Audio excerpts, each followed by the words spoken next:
কাল কিয়ামতের ময়দানে সমস্ত মানুষের হিসাব নিকাশ যেই দিন হাসরের ময়দানে উত্থাপন করা হবে। فمن يعمل مثقال ذرة خيرا يره ومن يعمل مثقال ذرة شرا يره। তুমি যদি অনুপরিমাণ ভালো কর্ম করো সেটাও তোমার সামনে উপস্থাপন করা হবে, আবার তুমি যদি খারাপ কর্ম করো সেটাও তোমার সামনে উপস্থাপন করা হবে। ও বন্ধু, আল্লামা সুলাইমান জাযুলি রাহমাতুল্লাহি আলাইহি বর্ণনা করেন, সেই কাল কিয়ামতের ময়দানে একদল আল্লাহর নবীর উম্মতকে জাহান্নামের ফেরেশতারা জাহান্নামের শিকল বেঁধে জাহান্নামের দিকে নিয়ে যাইতে থাকবে। যেই মাত্র জাহান্নামের দিকে নিয়ে যাইতে থাকবে, এমন সময় হযরত আদম সফিউল্লাহ আল্লাহর প্যারা হাবিবকে ডাক দিয়ে বলবেন, ইয়া রাসূলুল্লাহ। ওই ফেরেশতাদেরকে যায় বলবেন, ফেরেশতারা আমার এই গুনাহগার উম্মতদেরকে নিয়ে কোথায় যাও? ফেরেশতারা ডাক দিয়ে বলবেন, ইয়া রাসূলুল্লাহ, তাদের আমলনামা মিজানের পাল্লায় তুললাম, তারা গুনাহগার জাহান্নামী হয়ে গেছে, এই জন্য তাদেরকে জাহান্নামের মধ্যে নিয়ে যাচ্ছি। আমার নবী ডাক দিয়ে বলবেন, ফেরেশতারা রে, আমার গুনাহগার উম্মতের আমল গুনাহগার উম্মতের মাওলানা মুহাম্মদ ওয়া আলা আলি সাইয়্যিদিনা লা ইলাহা মাশাআল্লাহ লা ইলাহা মুহাব্বত লা ইলাহা নাই কোনো মাবুদ আল্লাহ ছাড়া, নাই কোনো মাশুক আল্লাহ ছাড়া, লা ইলাহা মুহাব্বত লা ইলাহা হাসবি রাব্বি জাল্লাল্লাহ মা ফি কলবি গায়রুল্লাহ। হাসবি মা ফি কলবি গায়রুল্লাহ নূর মুহাম্মদ সাল্লাল্লাহ লা ইলাহা ইল্লাল্লাহ লা ইলাহা মুহাব্বত লা ইলাহা। আমি নবীর তো দেখাও না, চলো চলো আবার মিজানের পাল্লায় যাবা, আমি নবীর সামনে আবারও সেই মিজানের পাল্লায় তাদেরকে ওজন দিবা। বলেন সুবহানাল্লাহ। ফেরেশতারা ডাক দিয়ে বলেন, আল্লাহ আপনার নবী বলতেছে আবার মাপ দেওয়ার জন্য। আমার নবী আমার আল্লাহ ডাক দিয়ে বল, ফেরেশতারা রে, আজকে আমার নবী এই হাসরের ময়দানের বাদশা, আমার নবী আজকে যা বলবে তাই হবে, যা আমার নবী যা বলে তাই শুন। গভীর মনোযোগ। মিজানের পাল্লায় যাওয়ার পরে তাদের নেকিগুলো এক পাল্লায় তোলা হবে, তাদের আমলগুলো আরেক পাল্লায় তোলা হবে। মনে রাখবেন, দুনিয়ার জমিনের মধ্যে যে যতটুকু ভালো কর্ম করেছে সে ততটুকুই পাবে। আর দুনিয়া মাজরাতুল আখিরাহ, দুনিয়া হচ্ছে আখিরাতের শস্য ক্ষেত্র। আপনি জমিন করেছেন, যে কৃষক জমির মধ্যে যত বেশি শ্রম দিবে সে তত ভালো ফসল উৎপাদন করতে পারবে, আর যে যত অলস হবে, যে যত কম শ্রম দিবে সে তত ব্যর্থ হবে। কথা বলেন ঠিক কিনা? এজন্য বলেন, জমিদারের ইচ্ছা মতো দেয় না জমি চাষ, তাই তো ফসলে ফলে না রে দুঃখ 12 মাস। পাতি সবই দিলাম,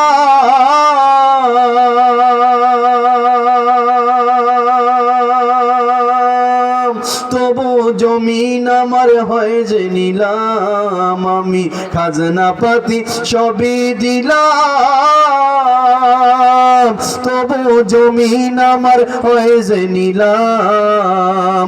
আমি চলি যে তারে মন জোগায়া, আমি চলি যে তারে মন জোগায়া, মনের দুঃখ কারে কই, আমি তো সেই ঘরের মালিক নই, পরের জায়গা পরের জমি ঘর বানায়া আমি রই, আমি তো সেই।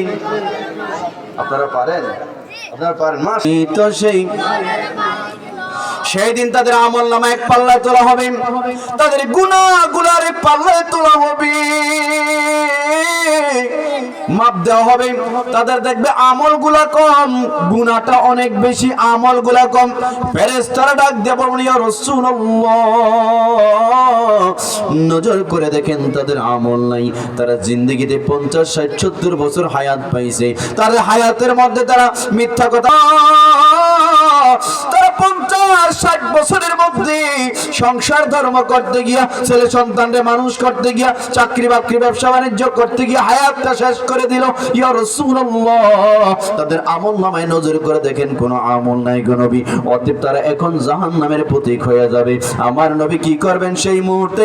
আল্লামা সুলাইমান জাজুলি রাহমাতুল্লাহি আলাইহি দালাইলুল খায়রাতের মধ্যে এই কওলটা নকল করছেন। তিনি বলছেন, ঠিক ওই মুহূর্তে দু জাহানের বাদশা নবী, উম্মতের কান্ডারি দয়াল নবী রাহমাতুল লিল আলামিন, তার পকেট মোবারক থেকে একটা ছোট্ট একটা কাগজের টুকরা বের করবেন। কাগজের টুকরাটা বের করে কি করবেন? তাদের আমলের পাল্লার মধ্যে কাগজের টুকরাটা রাখবেন। বলে কাগজের টুকরাটা রাখার সাথে সাথে হালকা পাল্লাটা ভারী হয়ে জাহান্নাম থেকে মুক্তি পেয়ে ওই উম্মতেরা জান্নাতি হইয়া যাবে। সবাই অবাক হয়ে যাবে। লোকগুলো ডাক দিয়ে বলবেন, আপনি কে? কি এমন কাগজের টুকরা দিয়েছেন? আমাদের পাল্লার মধ্যে নামাজ ছিল, আমরা জান্নাতে যাইতে পারি নাই, ঘাটতি ছিল, রোজা ছিল, আমলের ঘাটতি ছিল, হজ ছিল, তারপরে আমলের ঘাটতি ছিল, পাল্লাটা হালকা ছিল, এমন কোন আমল তো আমরা করি নাই যেটা বাকি আছে। আপনি কি এমন আমলের কাগজের টুকরা দিলেন যেটার বিনিময়ে আমরা মুক্তি পেয়ে গেলাম, আমাদের পাল্লাটা ভারী হয়ে গেল? ওই মুহূর্তে আমার আপনার নবী রাহমাতুল লিল আলামিন ডাক দিয়া বলবেন, গোলাম, আমি হচ্ছি সেই নবী যেই নবীর জন্য দুনিয়াতে কেঁদেছ, যেই নবী নবী বলে জিন্দেগিটা কাটা দিছ, যেই নবীরে দেখার জন্য পাগল ছিল, যেই নবীরে দুনিয়ার জমিনে দাঁড়ায় দাঁড়ায় সালাম দিতা, যেই নবীরে দাঁড়ায় দাঁড়ায় নবীরে মিলাদ কিয়াম করতা, নবীর উপরে দুরূদ পড়তা। এ গোলাম, আমি আর কেউ নয়, আমি তোমাদের নবী রাহমাতুল লিল আলামিন। কিন্তু আপনি যে কাগজের টুকরাটা দিলেন, এটা কিসের কাগজের টুকরা? আমার নবী ডাক দিয়ে বলবে, আমলের জিনিস না, তাহলে কি জিনিসটা কি? বলবে, এ গোলাম, দুনিয়ার জমিনে তুমি আমি নবীর উপরে সালাতু সালাম জানাইতা, আমার উপরে দুরূদ শরীফ পড়তা, আর তোমার দুরূদটা আমার নবীর উপরে পৌঁছায় দেওয়া হতো, আমি নবীর কাছে পৌঁছায় দেওয়া হতো। এ গোলাম, আমি সেই দুরূদটার বৃথা যাইতে দেই নাই, তোমার দুরূদটার আমি বড় যত্ন করে রেখে দিয়েছি। আমি জানি কাল কিয়ামতের ময়দানে আমার উম্মত আটকে যাইতে পারে। আজকে যখন আটকে গেছো, ওই যে দুনিয়ার জমিনে, বাংলার জমিনে, সেই রূপসীর জমিনে আমি নবীর উপরে বসে বসে দুরূদ পড়ছো, ওই দুরূদটা আমার কাছে যত্ন করে রেখে দিয়েছি। আজকে যখন তুমি বিপদে পড়ে গেলা, ওই দুরূদটা তোমার ওই আমলের পাল্লায় রাখার সাথে সাথে তোমার আমলের পাল্লাটা ভারী হইয়া জাহান্নাম থেকে মুক্তি পাইয়া তুমি জান্নাতি হইয়া গেছো। তাহলে ওই নবীর দুরূদ পড়ার দরকার আছে না নাই? আওয়াজ দিয়ে বলেন, দরকার আছে না নাই? আমার বন্ধুরা, আমার বাবারা, গভীর মনোযোগ। হাদিসের আরেকটা হাদিস বলি, আল্লাহর প্যারা হাবিব রাহমাতুল্লাহ আলাইহি আলামিন একবার মসজিদে নববীর মধ্যে প্রবেশ করলেন। সাহাবায়ে কেরাম নবীর সাথে গেলেন। নবী খুতবা দিবেন, মিম্বারের মধ্যে উঠতেছেন। প্রথম মিম্বারের মধ্যে কদম মোবারক রাখার পরে আল্লাহর হাবিব বলতেছেন, আমিন। আবার দ্বিতীয় মিম্বারের মধ্যে পা রাখলেন, আবার আল্লাহর হাবিব বলতেছেন, আমিন। আবারও তৃতীয় সিঁড়ির মধ্যে পা রাখলেন, আল্লাহর হাবিব আবারও বলতেছেন, আমিন। আপনারা সবাই বলেন আমিন। সাহাবায়ে কেরাম অবাক হয়ে গেল, ইয়া রাসূলুল্লাহ, নবীজি, আমরা কিছুই দেখলাম না, কিছুই শুনলাম না, আপনি কেন একে একে তিনবার আমিন আমিন আমিন বললেন? ইয়া রাসূলুল্লাহ, রহস্যটা কি? রহস্যটা জানতে চাই গো নবী। আমার নবী রাহমাতুল লিল আলামিন বললেন, সাহাবায়ে কেরাম শোনো, নিশ্চয়ই আমি নবী যা জানি তোমরা সেটা জানো, আমি যা শুনি তোমরা সেটা শুনো। সাহাবায়ে কেরাম শুনো, আমি যখন প্রথম সিঁড়ির মধ্যে কদম রাখলাম, জিবরাইল আমিন আমার কানে কানে আইসা বললেন, ইয়া রাসূলুল্লাহ, আপনার উম্মতের যেই উম্মতের সামনে আপনি নবীর নাম মোবারক নেওয়া হলো, আর নাম শোনার পরেও সে আপনার প্রতি দুরুদ ও সালাম পড়লো না, আপনার নাম শোনার পরও যে আপনার প্রতি দুরুদ পড়বে না, সে যেন ধ্বংস হয়, সে যেন ধ্বংস হয়। আমার নবী জিবরাইলের সাথে জানায় দিলেন আমিন। আমার নবী যদি কাউরে দোয়া করেন, দোয়াটা কবুল করে নেয় কে? বলেন, দোয়া কবুল করে নেয় কে? আবার বদদোয়া যদি করে সেটাও কবুল করে নেয় কে? আমার নবী দোয়া করতে দেরি, কবুল হইতে দেরি হয়। তাহলে ওই নবীর প্রতি নাকি দুরূদ পড়লে বেদাত হয়ে যায়? দিনের শেষ বলে, ইয়া রাসূলুল্লাহ, দ্বিতীয় নাম্বার সিঁড়ির মধ্যে কদম রাখার পরে আপনি আমিন বললেন কেন? বললো, হ্যাঁ সাহাবায়ে কেরাম শুনো, দ্বিতীয় নাম্বার সিঁড়ির মধ্যে যখন পা রাখলাম, জিবরাইল আমিন আমার কানে কানে এসে বললেন, ইয়া রাসূলুল্লাহ,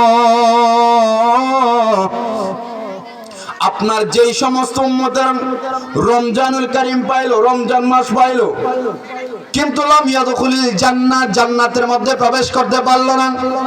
রমজান পাইলো কিন্তু নিজের গুনাহগুলো মাফ করে নিতে পারলো না। ইয়া রাসূলুল্লাহ, তাদের মতো পোড়া কপাল আল্লাহর জমিনে কেউ নাই।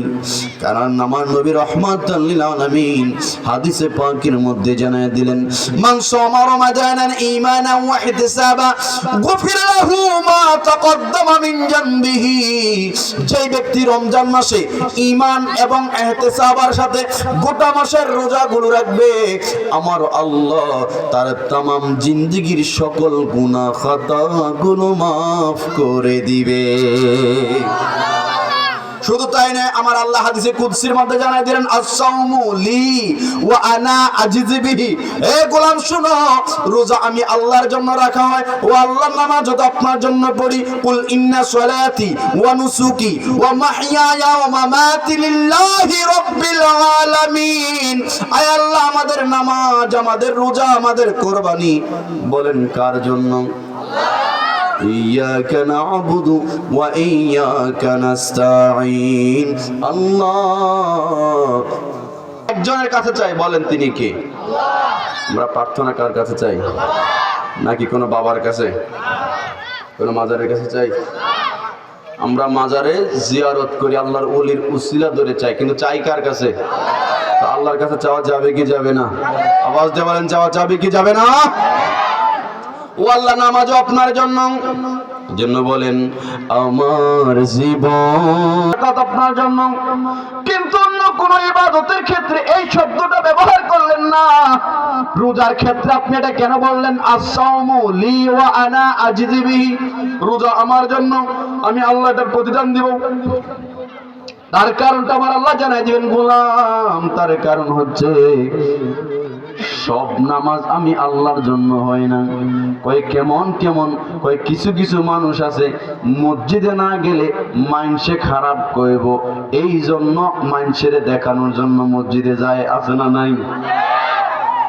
শুক্রবার মুসল্লি, বাৎসরিক মুসল্লি, সাপ্তাহিক মুসল্লি আছে না বাবা? সারা সপ্তাহে নামাজ পড়ক বা না পড়ক, শুক্রবার দিন সবার আগে দামি পাঞ্জাবিটা পরে একদমই ইমাম সাহেবের সামনের কাতারে যায় বসে। হতে পারে হজ লোক দেখানোর জন্য, হতে পারে কেমন করে? এমন হচ্ছে টাকা পয়সা আছে, মানুষ কানাঘুষা করতেছে, আরে অমুকের টাকা আছে হজ করতে যায় না, দেখছো কামড়া হয়েছে, এত টাকার মালিক হজে যায় না, মানুষের মুখে আটতেছে না, মানুষ সমালোচনা করতেছে, এই জন্য হজে যায়। আবার কেউ কেউ আছে না, বিভিন্ন প্রোগ্রামে গেলে আমারে বড় আসনটা দেয় না, কেন? হাজি সাহেবরা দেয়, আমার দেয় না। তাহলে একটা কাজ করি, আগামী বছর হজ করে আমিও হাজির নামের আগে হাজিরা লাগাই দিই, তাহলে আমারও বড় চেয়ারটা দিব। আবার কেউ কেউ আছে না, আল্লাহ সন্তুষ্টির জন্য হজ করে আল্লাহর মেহমান হয়, এমনও বান্দা আছে।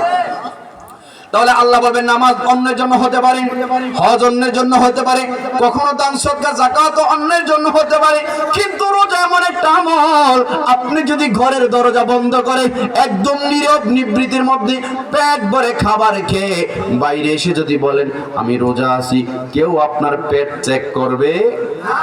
আপনি পানির নিচে ডুব দিয়েছেন, অনেক তৃষ্ণা, আপনার গলাটা শুকিয়ে যায়, চাইলে আপনি পানির নিচে এক ডুকল দুই ডুকল পানি খেয়ে নিতে পারেন, একটু পানি পান করে নিতে পারেন, কিন্তু আপনি পানির নিচে কেউ নাই, কোনো আত্মীয় স্বজন কেউ দেখতেছে না, বন্ধু বান্ধব কেউ দেখতেছে না, চাইলে আপনি পানি পান করতে পারেন, কিন্তু আপনি পানি পান করতেছেন না। ও ভাই, কেন আপনি পানি পান করতেছেন না? আপনার ঘরের মধ্যে নাই কেউ, আপনি চাইলে খাবার খাইতে পারতেছেন, খাবার কেন খান না? পানি কেন পানি পান করেন না? কি হয়েছে? চাইলে তো আপনি গোপনে খাইয়া নিজের রোজগার প্রমাণ করতে পারো। সেই লোকটা জবাব দিবে, ওই আল্লাহর ইমানদার গোলামটা জবাব দিবে, পানির নিচে পানি পান করেছি, পৃথিবীর কেউ যদিও দেখে না, একজন তো দেখেছে, আওয়াজ দিয়া বলেন তিনি কে? ঘরের মধ্যে কেউ নাই, দরজা বন্ধ করে খাবার খাবো, কেউ না দেখলো একজন তো দেখবে, আওয়াজ দিয়া বলেন তিনি কে? এই জন্য আমার আল্লাহ জানাই দিলেন, তার মানে রোজাটা সে আমি আল্লাহর ভয়ে, কারো ভয় নয়, আমি আল্লাহর ভয় রাখতেছি, আমি আল্লাহর জন্য রাখি। আর যেহেতু রোজাটা আমি আল্লাহর জন্য, আস-সাওমুলি ওয়া আনা আজিজি বিহি, এই জন্য আমি আল্লাহ নিজেই এর প্রতিদানটা দান করব। আর আমার নবীও জানায়া দিলেন, মান সামা রমাদানান ঈমানান ওয়া ইহতিসাবা গুফিরা লাহু মা তাকাদ্দামা মিন জানবিহি, যে রমজান মাসে রোজা রাখবে, আমার আল্লাহ তার তামাম জিন্দেগির গোটা গুনাহ খাতাগুলো মাফ করে দিবে। বলেন সুবহানাল্লাহ। তাহলে রমজান মাসে রোজা রাখার দরকার আছে না নাই? এবার যুবকরা রোজা রাখার দরকার আছে না নাই? কিন্তু আমরা দেখি গ্রামে গঞ্জে, বিশেষ করে শহরের মধ্যে, নিজের বউরে পর্দা করে না, বোনের পর্দা করে না, বউরে পর্দা করে না, মারে পর্দা করে না, কিন্তু রমজান মাস আইলে দোকানরে পর্দা করায়। কি সুন্দর কালো পর্দা দিয়া দোকান ঘুরে রাখে। কিরে ভাই, সারা বছর পর্দার খবর নয়, রমজান মাসে এত পর্দাশীল বানায় ফেলা, তাও দোকান রে। হুজুর এটা বুঝতেন না, ভিতরে কারামতি চলে। তো কি কারামতি? কতক্ষণ পর দেখা যায় আবুল বিড়ি, আকিস বিড়ির খুক্কুর উক্কুর করে মুরব্বির কাছের আওয়াজ শোনা যায়। আছে না নাই? অথচ কত বড় পোড়া কপালের জন্য বলেন, তুমি রমজান এলে রাখো না রোজা, দিনকে করো আঘাত, টাকা কড়ির নাই কো অভাব, দাও না তো যাকাত। আছে না নাই? টাকা পয়সার অভাব নাই, যাকাত দেয় না, অনেক টাকা যাকাত দেয় না। আবার যদিও কেউ আছে যাকাত দেয়, কেমন করে দেয়? বাজারে যায় কয়, ও দোকানদার, আমারে যাকাতের লুঙ্গি দেন, যাকাতের শাড়ি দেন। ভাই যাকাতের লুঙ্গি, যাকাতের শাড়ি, এটা আবার কেমন? কয় এইটা এমন এমন লুঙ্গি, যাকাতের লুঙ্গি, যেই লুঙ্গি পরে যদি আপনি দরজার মাঝখানে দাঁড়ান, ওই দিক থেকে যদি আলো ঢোকে, মাঝখান দিয়ে সিসিম পাকে। পড়া আর না পড়া সমান, কথা বলেন না কেন? এমন শাড়ি দেয়, যে শাড়ি একবার করে দুইবার ধুইলে এটা মনে হয় এটা শাড়ি না গামছা, চিনার কোনো উপায় নাই। দিনকে করো আঘাত, টাকা করির নাই কো অভাব, দাও না তো যাকাত, তুমি ইমানদারের দাবি করো, নাই তোমার ইমান, তুমি কেমন মুসলমান? কেমন মুসলমান তুমি, কেমন মুসলমান? নামাজের সাথে নাই পরিচয়, পড়ো না কোরআন, তুমি কেমন মুসলমান? কথা বলে ঠিক কি না? তুমি নবীর উম্মত দাবি করো, সুন্নাহ মানো না, নবীর অপমানে তোমার হৃদয় কাঁদে না, ঠিক কিনা বলেন? নবীর গালি দেয়। আপনারা জানেন গত কিছুদিন আগেও এক কুলাঙ্গার আল্লাহর পেয়ারা হাবিবকে গালি দিয়েছে। এই জন্য আমরা সবসময় বলি, রাষ্ট্র সংস্কারের পাশাপাশি আরো একটা বিষয় সংস্কার করতে হবে। মাননীয় উপদেষ্টা মণ্ডলীকে আমরা জানাই দিচ্ছি, সেটা হচ্ছে যত আইন প্রণয়ন করেন তার পাশাপাশি সংসদে আরো একটা আইন পাশ করাতে হবে। যারাই আল্লাহর হাবিব, কোরআন এবং আল্লাহকে নিয়ে, ইসলামকে নিয়ে কটূক্তি করবে, তাদেরকে প্রকাশ্যে মৃত্যুদণ্ড দিতে হবে। কথা বলে ঠিক কিনা? মান সাব্বা নাবিয়ান ফাকতুলু, যে আল্লাহর হাবিবকে গালি দিবে, আল্লাহর দ্বীনকে কটূক্তি করবে, কোরআনকে কটূক্তি করবে, তাদের ঠাঁই এই বাংলার জমিনে হবে না। আমাদের নামাজের ঘাটতি থাকতে পারে, আমলে ঘাটতি থাকতে পারে, আমাদের ইবাদত বন্দেগী কম হতে পারে, কিন্তু আমার সামনে আমার নবীরে যদি কোনো কুলাঙ্গার গালি দেয়, আমার সামনে আমার আল্লাহর নিয়ে কটূক্তি করলে, ইসলামকে নিয়ে কটূক্তি করলে, আল্লাহর এই গোলামেরা সেটা মেনে নিতে পারবে না। তুমি নবীর উম্মত দাবি করো সুন্নাহ মানো না, নবীর অপমানে তোমার হৃদয় কাঁদে না, তুমি বিজাতীয় সংস্কৃতিতে করেছো পরাণ, তুমি বিজাতীয় সংস্কৃতিতে সপেছো পরাণ, তুমি কেমন মুসলমান, কেমন মুসলমান, নামাজের সাথে নাই পরিচয়, পড়ো না কোরআন, তুমি কেমন মুসলমান। কথা বলে ঠিক কিনা? তাহলে জিবরাইল আমিন আয়েশা বলেন, ইয়া রাসূলুল্লাহ, ইয়া হাবিবাল্লাহ, নবীজি আপনার যে উম্মত রমজান মাস পাইলো কিন্তু রমজান মাসে নিজের গুনাহগুলোকে ক্ষমা করে নিতে পারলো না, সে যেন ধ্বংস হয়ে যায়, সে যেন ধ্বংস হয়ে যায়। আমার নবী তার সাথে সাথে মুখ মিলিয়ে বলে দিলেন আমিন। এই জন্য আমার নবী রাহমাতাল লিল আলামিন সব সময় দোয়া করতেন, আল্লাহুম্মা বারিক লানা ফি রজব ওয়া শাবান ওয়া বাল্লিগনা রমাদান, আল্লাহুম্মা বারিক লানা ফি রজব ওয়া শাবান ওয়া বাল্লিগনা রমাদান। আয় আল্লাহ আমাদেরকে রজব মাসের শাবান মাসের বরকত দান করুন। আয় আল্লাহ আমাদের হায়াতটা আপনি রমজান পর্যন্ত বাড়ায় দিন, কারণ রমজান এমন একটা মাস যেই মাস সম্পর্কে আমার আল্লাহ জানিয়ে দিলেন, ইন্না আনজালনাহু ফি লাইলাতিল কদর ওয়া মা আদরাকা মা লাইলাতুল কদর। হাবিব আপনি জানেননি আমি এই কোরআনকে এই কদরের রজনীতে নাজিল করেছি। ওয়া মা আদরাকা মা লাইলাতুল কদর, ইয়া রাসূলুল্লাহ আপনি জানেননি লাইলাতুল কদরটা কি? বলে কি কি? আমার আল্লাহ জানায় দিলেন, লাইলাতুল কদরি খায়রুম মিন আলফি শাহর। লাইলাতুল কদর এমন রজনী যেই রজনীর মধ্যে আপনার উম্মতরা একটা রাত গোলামি করবে, একটা রাত ইবাদত করবে, আর আমার আল্লাহ এক রাতের বিনিময়ে তার আমলনামায় হাজার হাজার মাসের নেকি লিখে দিবে। এই জন্য আল্লাহ রাসূল দোয়া করতেন, আল্লাহুম্মা বারিক লানা ফি রজব ওয়া শাবান ওয়া বাল্লিগনা রমাদান। আয় আল্লাহ রজব এবং শাবান মাসের বরকত দাও এবং হায়াতটাকে রমজান পর্যন্ত বাড়ায় দেন, কারণ রমজানের মধ্যে কদর আছে। এই জন্য আমরাও সেই রমজান মাসের কদর করতে চাই কি চাই না? বলেন চাই কি চাই না? 2 নম্বর সিঁড়ি গেল। 2 নম্বর সিঁড়িতে যারা রমজানে রোজা রাখবে না তাদেরকে লাআনত দিয়েছেন। 3 নম্বর সিঁড়ির মধ্যে আল্লাহর হাবিব পাক কদম মোবারক রাখলেন। জিবরাইল আমিন আল্লাহর হাবিবের কানে কানে এসে বলেন, ইয়া রাসূলুল্লাহ, আল্লাহর পক্ষ থেকে পয়গাম, আপনার উম্মতরা যারা তাদের বৃদ্ধ মা বাবা আহাদুহুমা আও কিলাহুমা, একজনকে অথবা দুইজনকে দুনিয়ার জমিনে জিন্দা অবস্থায় পাইল, মা বাবারে দুনিয়ার মধ্যে জিন্দা অবস্থা পাওয়ার পরেও মা বাবার খেদমত করে জান্নাত কামাইতে পারলো না, জান্নাতে যাইতে পারলো না, সে যেন ধ্বংস হয়, সে যেন ধ্বংস হয়। আমার নবী বলে দিলেন আমিন। কেমন কথা? মা বাবার জিন্দা অবস্থায় পাইছে কিন্তু মা বাবার খেদমত করে জান্নাত দিন কামাই নিতে পারলো না, তার মতো পোড়া কপাল আল্লাহর জমিনে আর কেউ। এবার বুঝবেন বাবা, আল্লাহর নবী, সাহাবী সিদ্দিক আকবর, ফারুক আজম, মাওলা আলিয়া, আশারে মুবাশশার সাহাবীদের চাইতে আল্লাহর জমিনে কি কেউ দামি কেউ আছে? কেউ আছে?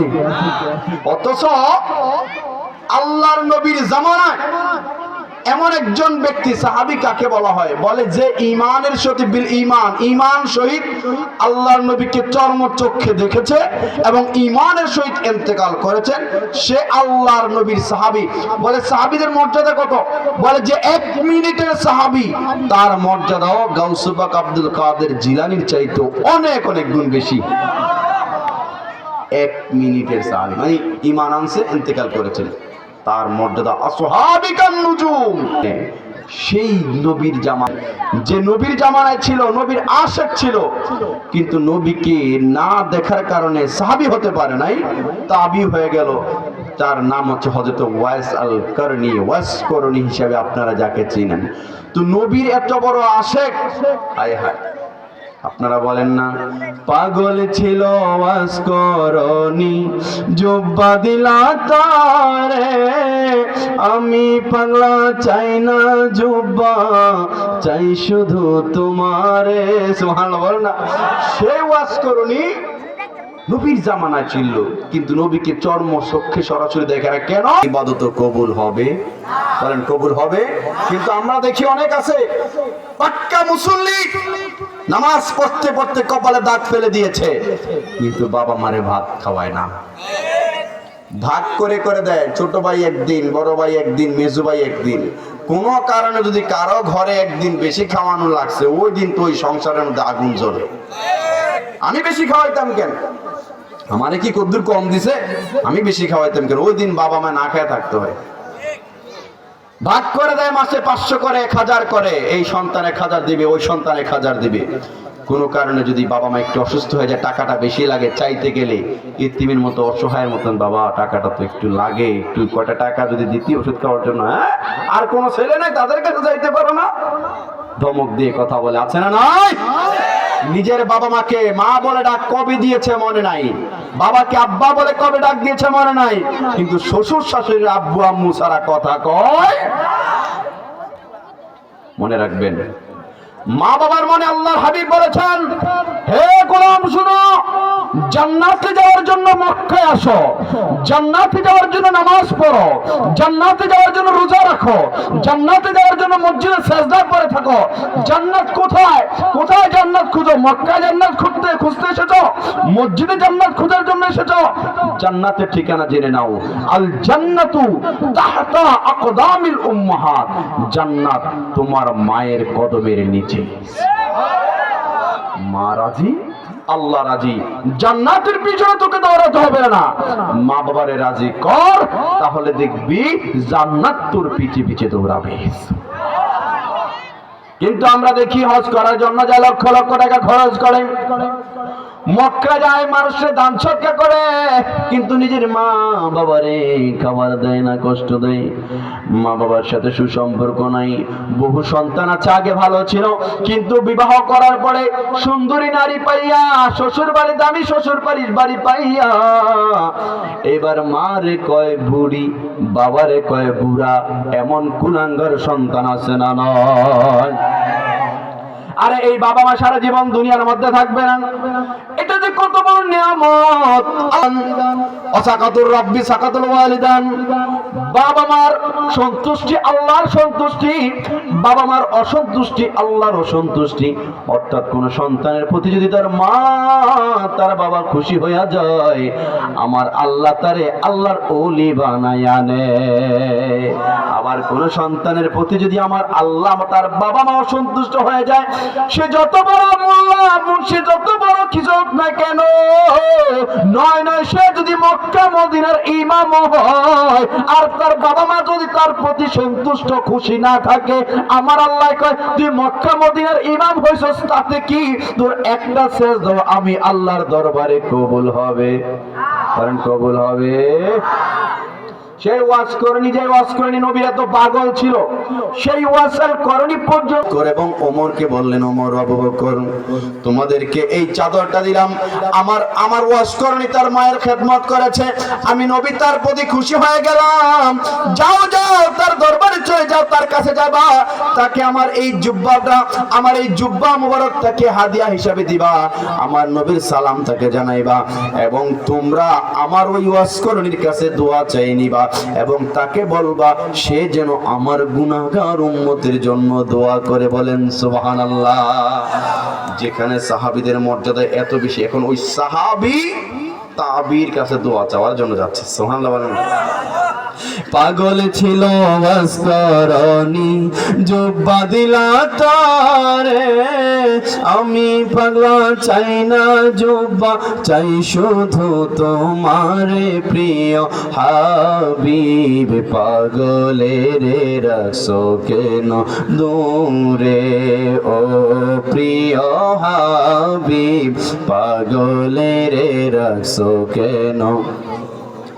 কষ্ট হচ্ছে বাবা, খারাপ লাগতেছে, ছেড়ে দেব? তাহলে আমার সাথে একটু বলতে হবে, ও প্রিয় হাবিব, পাগলের রাখছো কেন? আমার বন্ধুরা, আমার বাবারা, গভীর মনোযোগ। আল্লাহর প্রিয় হাবিব রাহমাতুল লিল আলামিন জানায় দিলেন, যেই সন্তান তার মা বাবা আহাদুহুমা আও কিলাহুমা একজনকে অথবা দুইজনকে দুনিয়ার জমিনে জিন্দা অবস্থায় পায় না, কিন্তু তারা মায়ের খেদমত করে জান্নাত কামায় নিতে পারলো না, তারা যেন ধ্বংস হয়। জান্নাত কামানোটা বড় কঠিন না যদি মা বাবা খুশি থাকে।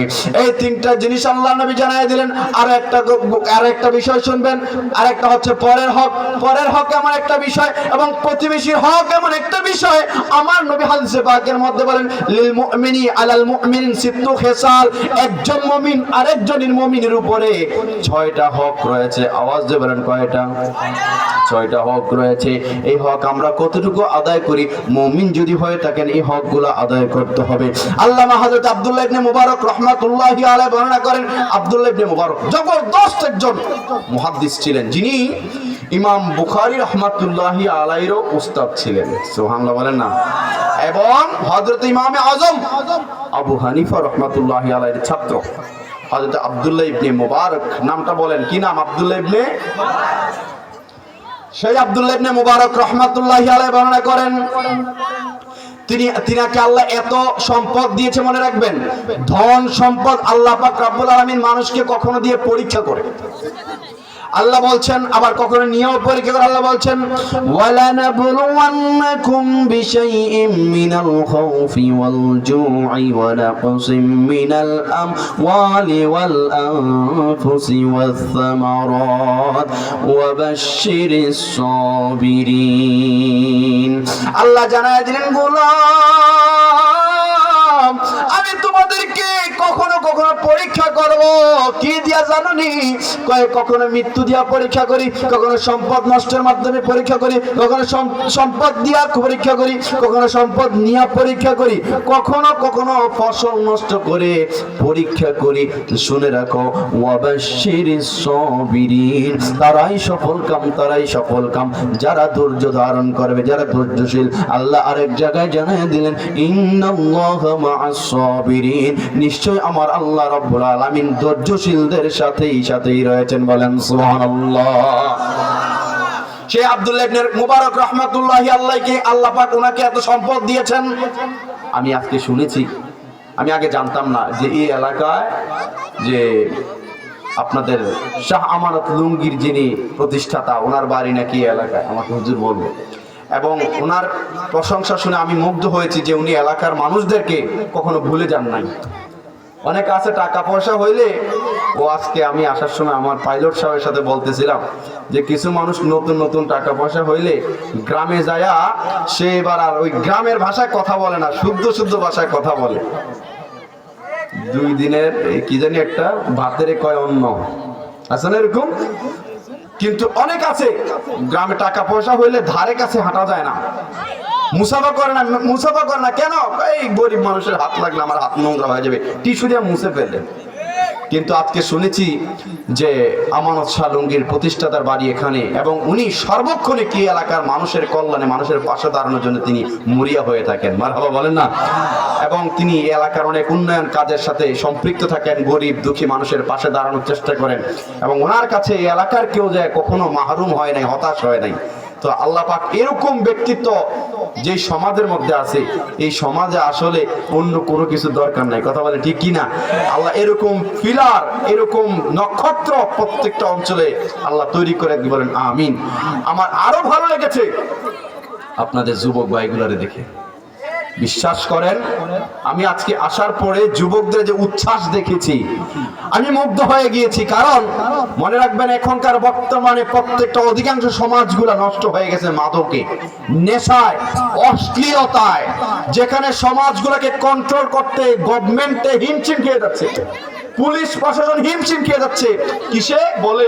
এখন একটা কিশোর গ্যাং বের হয়েছে, কিশোর গ্যাং, মানে কিছু তাগড়া যুবক আছে, এগুলো চুলগুলাকে মেসি কাটিং, রোনাল্ডো কি বলে না, শাকিব খান কাট, বিভিন্ন না বিভিন্ন কাটিং মাটিং দিয়ে রাস্তায় রাস্তায় হাঁটে, মেয়েদেরকে উত্তক্ত করে। তাদের কাছে মুরব্বীরা নিরাপদ নয়, মহিলারা নিরাপদ নয়, মেয়েরা নিরাপদ নয়। সমাজের মধ্যে তারা ওপেন, তারা নেশা করছেন, খারাপ কাজের সাথে জড়ে যাচ্ছেন। সেই জায়গার মধ্যে আমি শুনেছি, বিশেষ করে আমার বাজিদ ভাই সহ এলাকায় যে যুবক ভাইরা আছে, তারা মসজিদের টাকাগুলো তারা কালেকশন করে দেয়। এই মাহফিলটা করতে গিয়ে তারা বলে, হুজুর আমরা অনেক অল্প সময়ের মধ্যে, আমি দেখে অবাক হয়ে গেছি, অনেক বছরের পর বছর প্ল্যান প্রোগ্রাম করে এরকম মাহফিল সাজাতে পারে না। আর এই যুবকগুলা মাত্র 10-15 দিনের মধ্যে এত সুন্দর একটা বাগান সাজায় ফেলছেন। আপনারা খুশি না বেজার? খুশির আওয়াজ দিয়ে বলতে হবে, খুশি না বেজার? হয়ে যায় ওই পুরো সমাজটা পথভ্রষ্ট হয়ে যায়। এই জন্য যুগে যুগে ইসলামের জন্য বলেন, সমাজের জন্য বলেন, রাজনৈতিক বলেন, রাষ্ট্রীয় বলেন, অর্থনৈতিক বলেন, প্রত্যেকটা সেক্টরে যুবকরা যত অবদান রেখেছে যেটা অন্য কেউ রাখতে পারে না। আল্লাহর হাবিব যখন মক্কা নগরীর মধ্যে দেখলেন বছরের পর বছর যুদ্ধ লেগে আছে, কেউ এই যুদ্ধ থামাইতে পারে না, মানুষ নির্যাতনের শিকার হচ্ছে, আইয়ামে জাহেলিয়াতের যুগ, রাসূল চিন্তায় পড়ে গেলেন কি করা যায়, এই সমাজটাকে সুন্দর করে সাজানো যায় কিভাবে। রাসূল মুরব্বীদেরকে বাছাই করে না, বাচ্চাদেরকেও বাছাই করে না, রাসূল যুবক ছেলেদেরকে বাছাই করে একটা সংগঠন করেছেন, যার নাম হচ্ছে হিলফুল ফুজুল। সংগঠন করে যুবকদেরকে নিয়ে রাসূল পুরা সংস্কৃতি চেঞ্জ করে দিয়েছেন। বছরের পর বছর যুদ্ধ লেগে থাকা বন্ধ করে দিয়েছেন, সমাজে শান্তি প্রতিষ্ঠা করেছেন যুবকদেরকে নিয়ে। বললাম আল্লাহু আকবার। শুধু কি তাই, ইসলামের প্রচার যখন শুরু করে দিয়েছেন, রাসূল প্রাথমিক 3 বছর গোপনে ইসলাম প্রচার কথা বলেছেন। জোরে তাকবীর দিতে পারে নাই, আযান দিতে পারে নাই, নামাজ পড়তে পারে নাই। আল্লাহ রাসূল দোয়া করছেন, আল্লাহুম্মা ইজ্জিল ইসলাম আবু জাহেল ইবনে হিশাম আও ওমর ইবনুল খাত্তাব। আয় আল্লাহ, আপনি আপনার এই দ্বীনের জন্য, এই ইসলামের জন্য আবু জাহেল অথবা ওমরকে কবুল করে নাও। আমার আল্লাহ ওমর ইবনুল খাত্তাবকে কবুল করেছেন। তাগড়া যুবক নবীর দরবারে ইসলাম গ্রহণ করেছে, করার পরে এবার আমার নবীকে ডাক দিয়ে বলেন, ইয়া রাসূলুল্লাহ, আমরা যেই কোরআন গ্রহণ করেছি, আল্লাহর পক্ষ থেকে যে কিতাব পেয়েছি, এই কিতাব কি সত্য কিতাব নয়? আমার নবী বলেছেন অবশ্যই এটা সত্য কিতাব, লা রাইবা ফি, এতে কোনো সন্দেহ নাই, এটা আল্লাহর বিধান, আল্লাহর কোরআন। বলি ইয়া রাসূলুল্লাহ, আপনি কি আল্লাহর রাসূল নয়? রাসূল বলেন ইন্নী রাসূলুল্লাহ, নিশ্চয় আমি আল্লাহর রাসূল, কোনো সন্দেহ নাই। ওমর বলতেছে, ইয়া রাসূলুল্লাহ, দ্বীন সত্য, কোরআন সত্য, নবী সত্য, কথা বলবো সত্য, গোপনে কেন, ঘরের ভিতরে কেন, আযান কেন শুরু হবে না, আল্লাহু আকবার ধ্বনি কেন শুরু হবে না, ইসলামের কথা কেন মুখ ফুলিয়ে বলবো না, আল্লাহর জমিনে আল্লাহর দ্বীনের কথা বলবো, কিসের ভয়? ওমর ইবনুল খাত্তাব চলে গেলেন কাবার প্রান্তরে, কাবার দরজায় দাঁড়ায়া। এইবার মক্কার আবু জাহেল, উতবা, সাইবা, আবু সুফিয়ান তাদেরকে ডেকে বলেন, তাগড়া যুবক ডেকে বলেন, হে মক্কার লোকেরা, আনা ওমর ইবনুল খাত্তাব, আমি হচ্ছে ওমর ইবনুল খাত্তাবের বেটা ওমর। তোমরা কেউ যদি তার স্ত্রীকে বিধবা বানাতে চাও, কেউ যদি তার সন্তানকে এতিম বানাতে চাও, কেউ যদি তার মা বাবাকে সন্তানহারা বানাতে চাও, সেই জন্য আমি ওমরের সামনে এসে মোকাবেলা করেন।